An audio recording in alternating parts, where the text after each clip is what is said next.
ফিফার 23তম আসর শুরু হয়ে গেছে। আমরা দেখেছি ইতিমধ্যে আলোচিত এশিয়ার সর্ববৃহৎ যে দুটি সাপোর্টার দেশ রয়েছে, আর্জেন্টিনা এবং ব্রাজিল, সেই দুটি দেশেরও কিন্তু খেলা ইতিমধ্যে হয়ে গেছে। আজকে আর্জেন্টিনা দুর্দান্ত একটি ম্যাচ ছিল, সেটিও উপভোগ করেছে সুনামগঞ্জের যারা আর্জেন্টিনার সমর্থক রয়েছে এবং সারা ওয়ার্ল্ডে যারা আর্জেন্টিনার সমর্থক রয়েছে। তো সেই দুটি ম্যাচ নিয়ে এবং এই পুরো ফিফার যে আয়োজন রয়েছে সেটি নিয়ে আজকে আমরা আলোচনা করব। আমাদের সাথে রয়েছেন সুনামগঞ্জের সিনিয়র গণমাধ্যম কর্মীরা, তাদের কাছ থেকে আমরা এই বিষয়টুকু জানবো এবং খেলাকে নিয়ে আসলে সুনামগঞ্জে কি ধরনের উন্মাচনা চলছে এবং যারা সমর্থকরা রয়েছেন তারা কিভাবে এই ফিফার আসরটিকে উপভোগ করছেন। তো শুরুতে আমার সাথে রয়েছেন আমির মাহবুব ভাই। আমরা আপনার কাছেই শুরুতে যাচ্ছি, আমার ডান পাশে আপনি রয়েছেন। আজকের যে ম্যাচটি ছিল আর্জেন্টিনার, সেই ম্যাচটি আসলে কিভাবে আপনি দেখলেন এবং কিভাবে উপভোগ করলেন? আজকে দেখুন যে আসলে ভোর 7টায় যে খেলাটি হলো আর্জেন্টিনা ভার্সেস আলজেরিয়া, এটি দুর্দান্ত একটি ম্যাচ ছিল এবং যদিও র্যাঙ্কিংয়ের দিক দিয়ে 28তম স্থানে আছে আলজেরিয়া, আর্জেন্টিনা আছে প্রথম।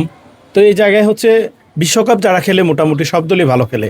আপনি যদি এর পূর্বের ম্যাচটা দেখেন, রাত্রে 1টার সময় যে ম্যাচটি হয়েছে সেনেগাল এবং ফ্রান্সের খেলা, তো ফ্রান্স তো দারুণ খেলে। তারপরেও সেনেগালে যে দুর্দান্ত খেলা খেলেছে, যদিও সেনেগাল হেরেছে, কিন্তু তাদের পাসিং, তাদের বল রিসিভিং খুব দারুণ ছিল। তাদের গোল করার মতো প্লেয়ার না থাকার ফলে কিন্তু গোল হয় নাই।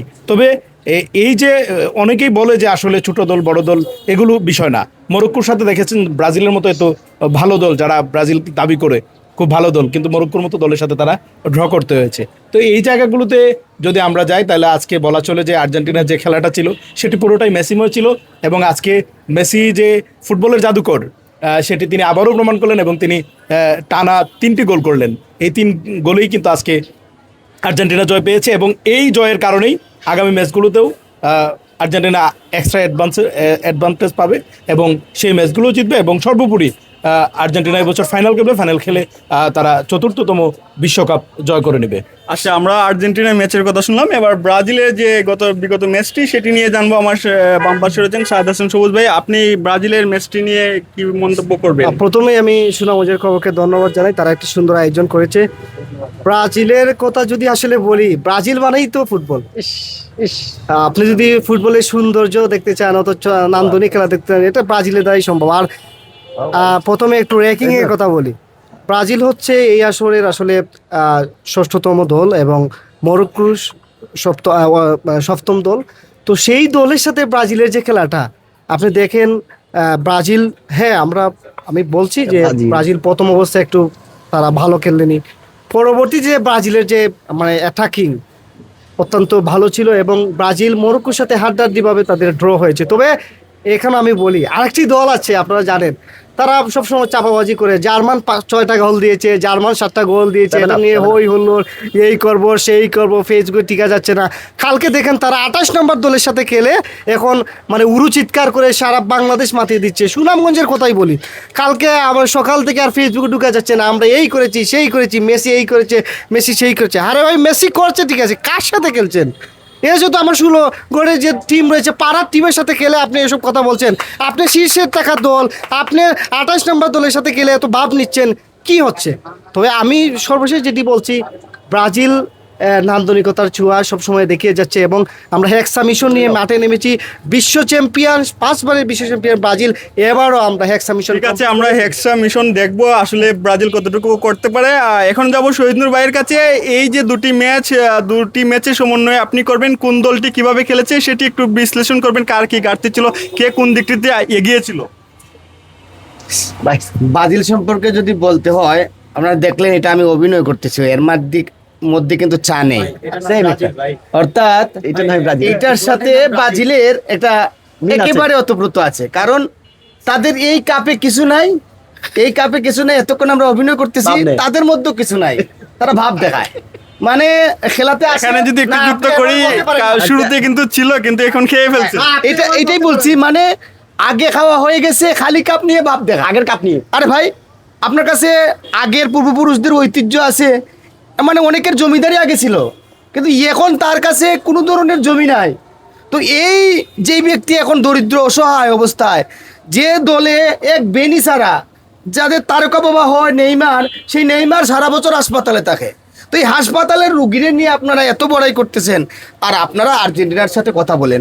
ভাই আর্জেন্টিনা এই যে কয়েক দশকে যে খেলা দিচ্ছে, যে তারকা দিচ্ছে, এই মেসিরই তো গুণগান শেষ করতে পারবেন না। ফুটবল বললেন কি, ফুটবল নাকি ব্রাজিল? আরে ফুটবল মানে তো বাস্তবতাই হচ্ছে আর্জেন্টিনা।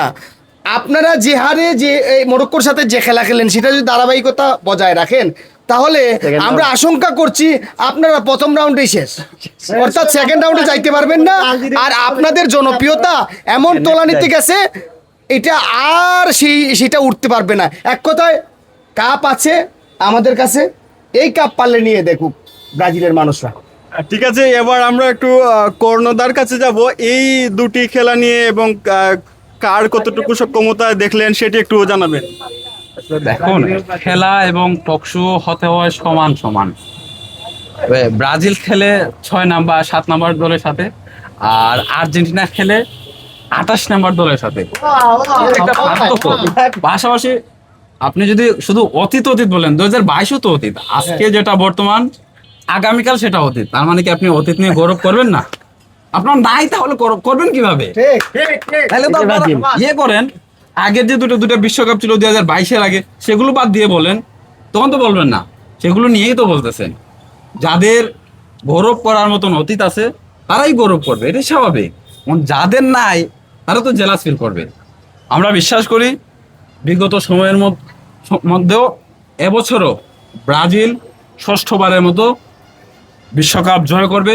সকল ষড়যন্ত্র এবং যারা কুচ্ছা রটনা করছে, মিথ্যা প্ররোচনা করছে, মানুষকে বিভ্রান্ত করছে, তাদেরকে এবারও ব্রাজিল দেখিয়ে দিবে এবং ব্রাজিল এবার চ্যাম্পিয়ন হবে। ঠিক আছে, এবার আমরা আমাদের আপনি আমার কাছে আসেন। হ্যাঁ, আমি বলি, আমরা আজকে জানবো যে যিনি আমাদের মধ্যে বারবার বলতেছে সেই হেক্সা মিশন সম্পর্কেও জানবো। আর এখন আমরা আসলে মনোয়ার ভাইয়ের কাছে যাব যে আসলে আপনি তো একজন কট্টর ব্রাজিল ভক্ত, কিন্তু কিভাবে মনে করছেন যে এবার হেক্সা আপনাদের পূরণ হবে? আসলে কি কারণে পূরণ হবে আপনি একটু বলেন। দেখেন, আমাদের যে শুধু সবাই বলছে নেইমার নেইমার, আমাদের দলের প্রতিটা প্লেয়ারই কিন্তু নেইমার। আমরা এলিসন বলেন আর এডারসন বলেন, সবাই কিন্তু একদম নেইমার মতো খেলে।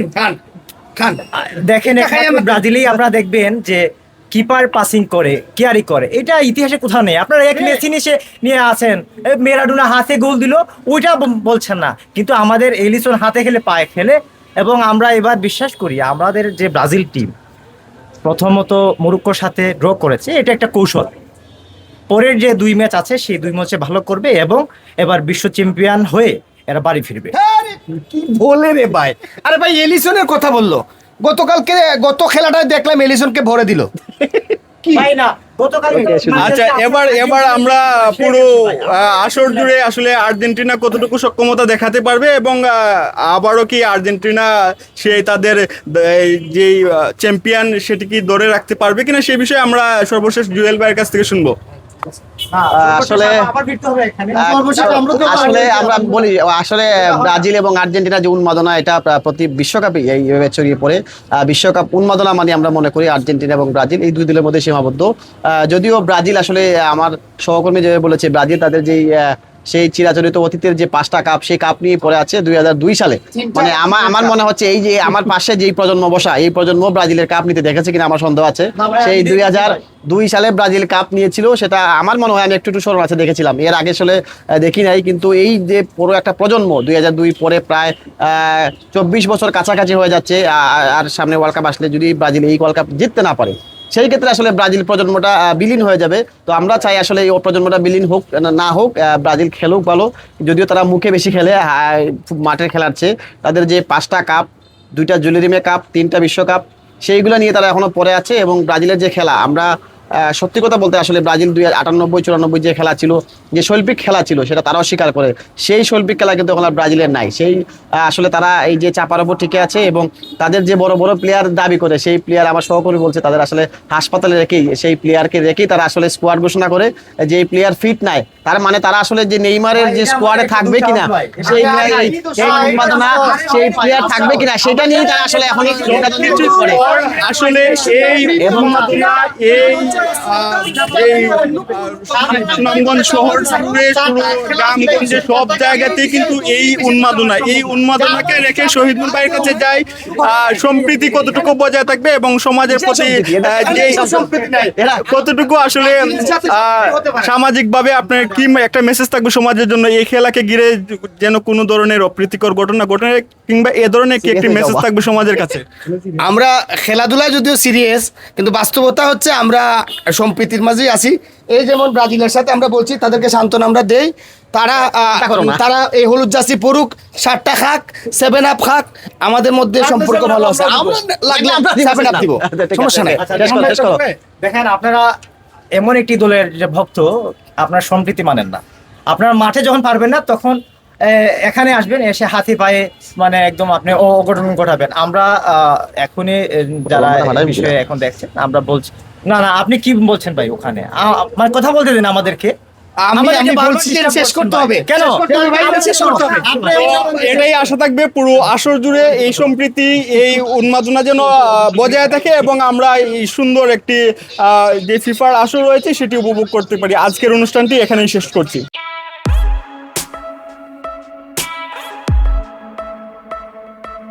Oh,